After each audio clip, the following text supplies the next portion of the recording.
수술 전 교정 치료 기간에 외모가 더 악화되는 경우가 많이 있을 수가 있다. 나는 스케줄상 적어도 한 달 후에 수술을 받고 싶은데 적어도 1년 또는 1년 반 동안에 교정 치료를 해야 된다는 사실이 환자가 받아들이기가 쉽지가 않다. 해결책으로서 오늘은 양악 수술 중에 선수술 치료에 대해서 여러분들께 말씀을 드리려고 합니다.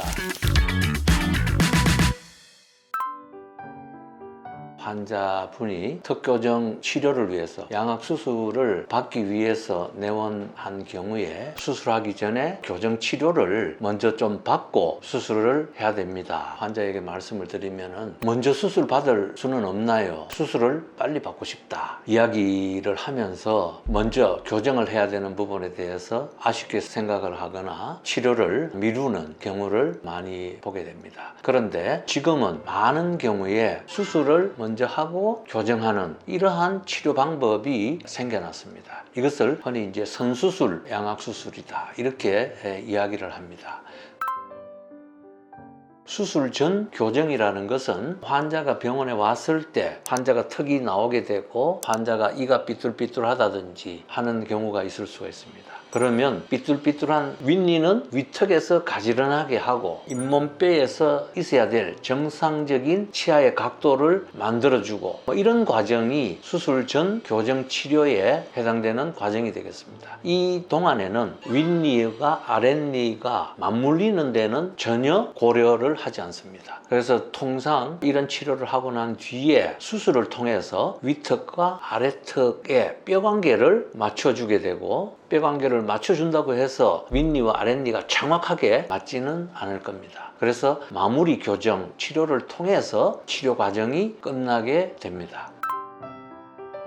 그래서 이러한 전통적인 턱교정 치료의 과정을 보면 비교적 의사 입장에서는 만족할 만한 치료 결과를 보여주지만 환자 입장에서는 다소 불편한 점이 있다 이렇게 말씀드릴 수가 있습니다. 수술 전 교정 치료 기간에 외모가 더 악화되는 경우가 많이 있을 수가 있다. 예를 들어 주걱턱의 경우에 주걱턱 교정 치료를 하기 위해서 이뻐지려고 병원에 내원했는데 교정 치료를 받는 기간 동안에는 아까 말씀드렸잖아요. 윗니는 위턱에 가지런하게 하고 위의 턱 앞니의 각도를 잇몸 틀에서 정상적인 위치로 만들어주기 때문에 아래턱의 경우 주걱턱의 예를 든다면은 대개 아랫니가 혀 쪽으로 이가 쏠려 있습니다. 그런데 수술 전 교정을 통해서 대개 윗니의 앞니는 약간 들어가게 되고 아랫니의 앞니는 오히려 펴주게 됩니다. 그렇게 되면은 주걱턱이 훨씬 심해져 보인다. 두 번째는 수술 전 교정 치료의 기간이 상당한 기간이 소요가 되고 있다. 대개 1년에서 1년 반 정도 소요가 됩니다.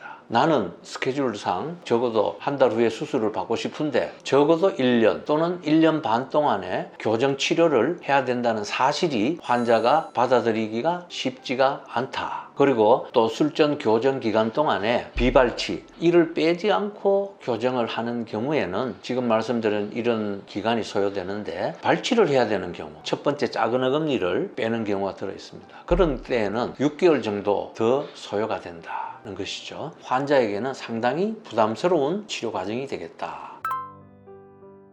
그래서 최근에 개발된 이러한 선수술이라는 것은 미국이나 유럽에서는 크게 발달하지 않은 술식이 되겠습니다. 제가 독일에서도 한 6년 동안 공부를 했었는데 거기에서는 의사가 교정 치료를 1년 동안 받으십시오 하면은 10명이면 9은 예 알겠습니다 하고 교정 치료를 받습니다. 그런데 우리 한국 사회는 워낙 환자들이 10명이면 한 5명 정도는 유학을 간다든지 군대를 간다든지 하는 이런 바쁜 스케줄 때문에 수술 먼저 받을 수 없느냐 이러한 환자들이 많이 있다 보니까 해결책으로서 선수술이 개발이 되어서 지금은 한국에서 개발된 이러한 선수술 방법이 전 세계적으로 많은 교정과 의사들이 선수술 교정을 배우고 시도하는 과정에 있다 이렇게 말씀을 드릴 수가 있겠고요.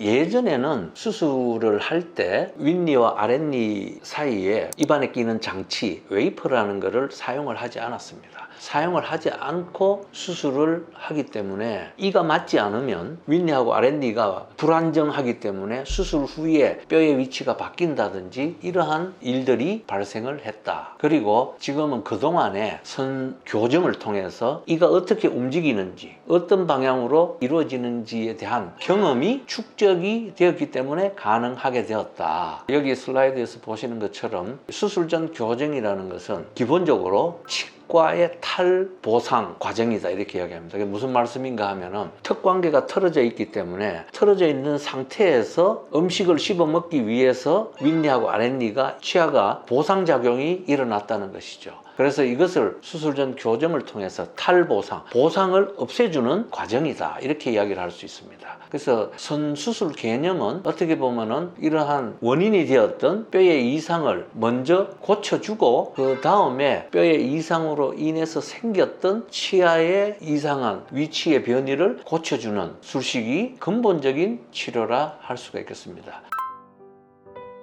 어떤 병원에서는 환자 얼굴만 보고 선수술 됩니다 이렇게 이야기하는 경우가 있습니다. 근데 저는 그렇게 생각하지 않습니다. 선수술이 되는 경우는 아까 말씀드린 대로 수술 전에 하던 교정이 환자 입에서 교정을 하지 않지만 컴퓨터상에서 아니면 기공실에서 분석을 해서 어떻게 될지를 예측을 정확하게 할 수 있을 때 선수술이 가능하고 수술 및 교정 치료가 끝났을 때 선교정을 하는 경우보다 최종 결과가 못할 수도 있다고 판단이 될 때에는 선수술 교정은 하지 않는 것이 옳다고 생각합니다. 그래서 오늘은 어떤 목적으로 선교정과 선수술이 이루어지는지에 대해서 설명을 드렸고 다음 시간에 실제로 어떤 환자에서 선수술을 할 수 있는지 선수술을 하면은 어떤 결과를 보이고 어떤 장점이 있는지에 대해서 설명을 드리겠습니다. 감사합니다.